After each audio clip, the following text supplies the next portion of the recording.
Hi, and welcome back to Focal Point, AFR Talk. President Obama, I think, now in the middle of his version of the I Have a Dream speech on the Washington Mall. Apparently, he has compared Martin Luther King to Jesus, and apparently another speaker compared the Supreme Court to the KKK. That's probably over that voting rights ruling that they issued. Other speakers are pushing for amnesty. Other speakers claiming that Martin Luther King stood for gay marriage. Holy smoke, that thing is turning into a veritable cornucopia of strange ideas. Let's see. President Obama takes to the steps of the Lincoln Memorial today. Let's see. I'm just kind of reading this off the top, just opening up this story. So maybe better not to go too far into that because I don't really have any idea what is in there. But anyway, that's going on the Washington Mall as we speak. A couple of other things before we turn our attention to Syria. You know, and things are actually much, much better when it comes to racial issues than people want to believe and people want to accept. Now, this story actually illustrates this. By the way, there's a story out today. Remember Billie Jean King and the Battle of the Sexes, Bobby Riggs, Houston Astrodome? There's a story out now that Bobby Riggs threw that tennis match because he owed $100,000 to the mafia. So he went in the tank. He deliberately lost that match to Billie Jean King so that the guys in the mafia could bet on her, bet against him, and get their money, and he could get off the hook. So for whatever that's worth, that is out there. Now, here's what a Reverend Catholic priest, by the way, Reverend Michael Flager, he's the close buddy of Jeremiah Wright.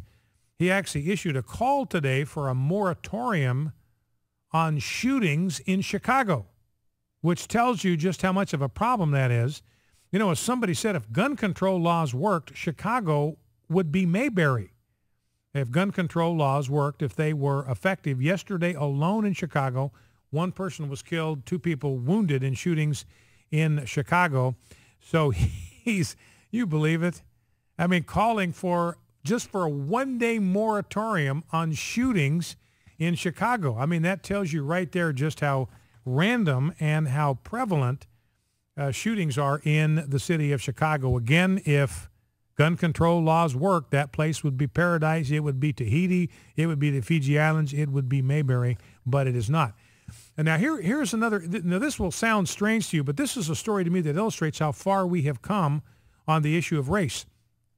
There's this black teenager who attends a majority white school in New Jersey, and he was running for office there, and he went public with all of these racist text messages that he had received, apparently in an effort to drum up attention and gain sympathy and get his fellow students to vote for him. Well, it turns out that he sent all of these racist text messages to himself. Now, my point is, it just shows you how rare that kind of racism is now today in white America. It's so rare that he had to invent a racist episode. He had to send these texts to himself because he couldn't count on that happening. He had to engineer it. It's just like these hate crimes against homosexuals. They are so rare that almost every one of them has to be invented. People invent these homosexual hate crimes because they're just simply not happening. So I find that actually to be a piece of very, very good news. And one other story, you might have heard about this. There are T-shirts, by the way, on sale at the mall today in Washington, D.C., that show a mix of Trayvon Martin and Martin Luther King Jr.'s faces kind of melded together with the caption, Trayvon Martin Luther King Jr. So those T-shirts on sale on the mall.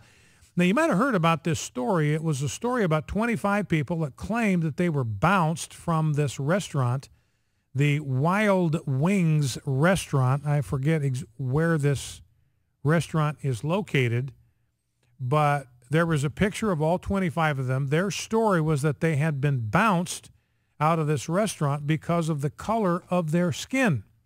And they were turning this into a racist incident. And now we have an eyewitness story from a waitress that actually works there. And the gang said, look, we were made to sit for 2 hours. We had to sit there and wait. They wouldn't seat us. We were finally told that our presence was making a white patron uncomfortable, and so they asked us to leave. So it made the event appear to be entirely racially motivated. Now, here is what the individual that actually works there. Here is her account of what happened, and you will get the other side of the story. She says, writing to this outlet that had put this story out there, you're only getting one side of the story here. I work at the restaurant, and your representation of the events is way off base. The group was being loud and obnoxious to both customers and staffers.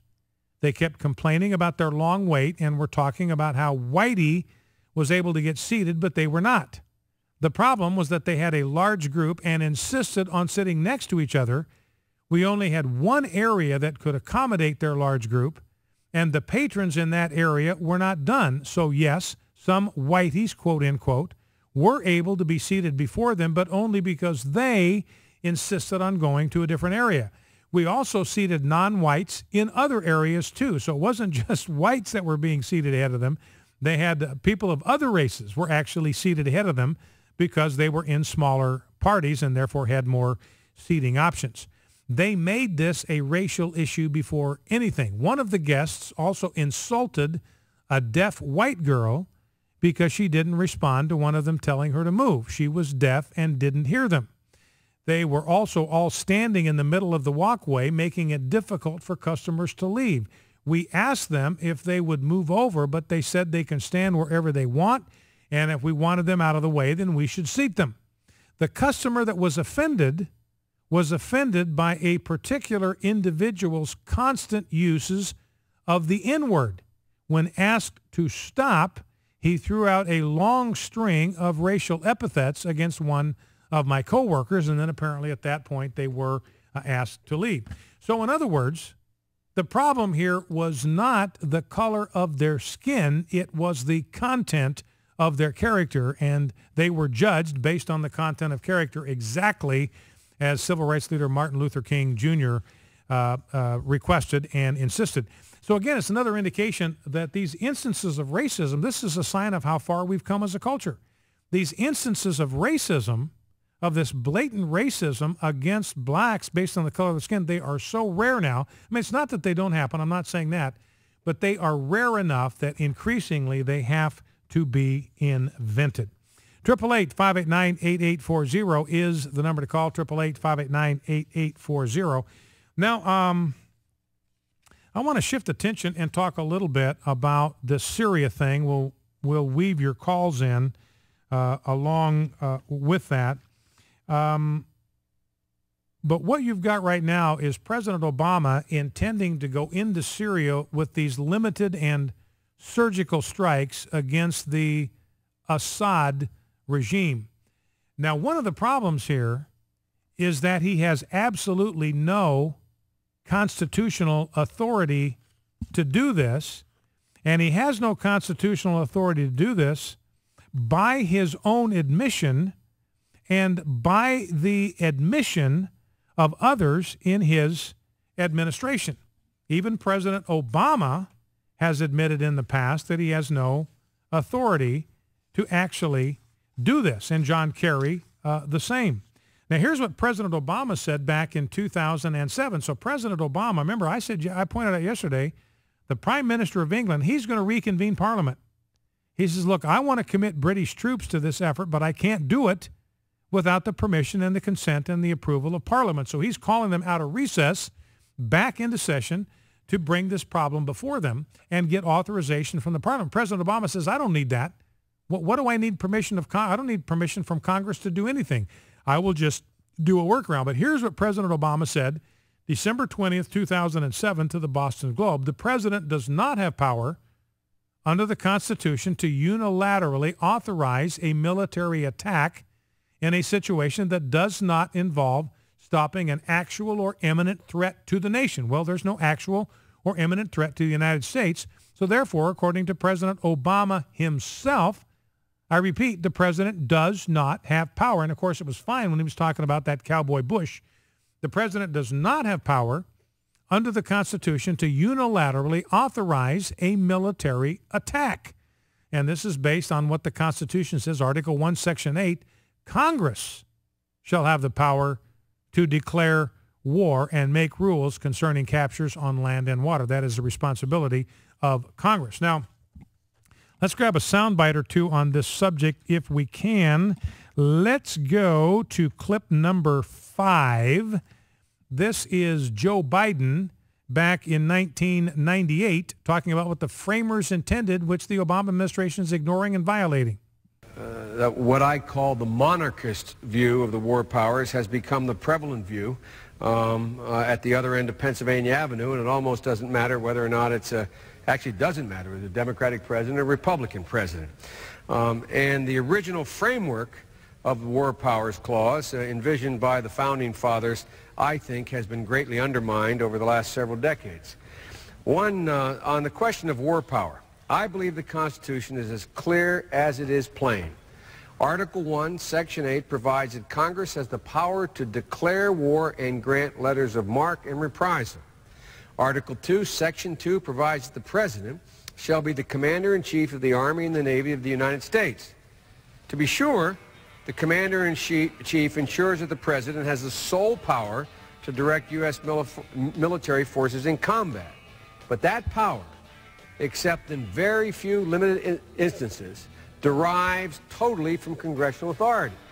It is not the power to move from a state of peace to a state of war. So that's Joe Biden back before he was vice president, before part of this administration. Got to come from Congress. And this was clearly the intent and the understanding from the very beginning. Back in 1793, July 24th, 1793, Secretary of War Henry Knox and General Andrew Pickens wrote a memorandum to President Washington about the Creek Nation. They lived near the border of Georgia and territory claimed by Spain. They were creating problems. And so the Secretary of War said to Washington, we need to get 5,000 troops together to deal with it. We'll talk about Washington's response when we get back.